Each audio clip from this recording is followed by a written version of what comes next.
tonight, tonight.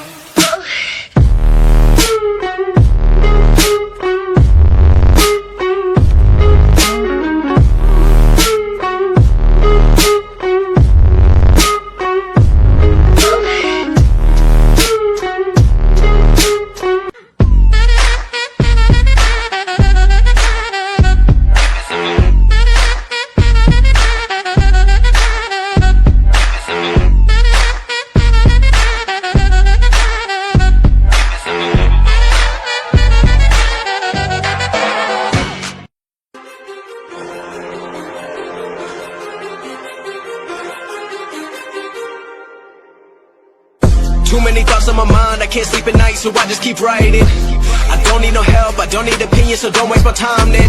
I just been living online, my city don't show me no love and that's fine. Fuck local radio stations, I got more plays.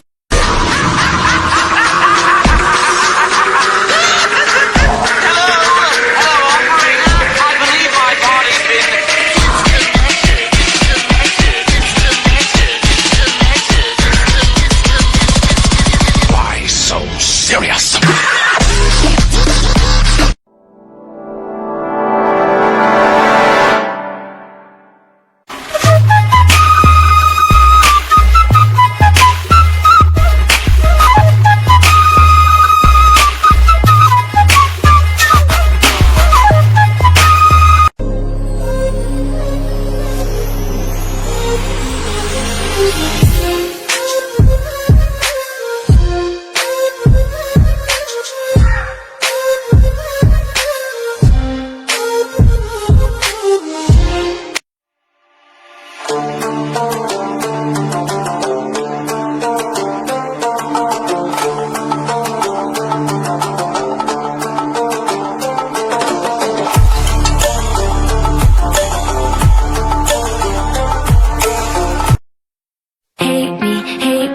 Still trying to replace me, chase me, chase me. Tell me how you hate me, erase me, race me. Wish you never dated me. Lies, tell me lies, baby, tell me how you hate me. I bet you don't kiss her with your eyes closed.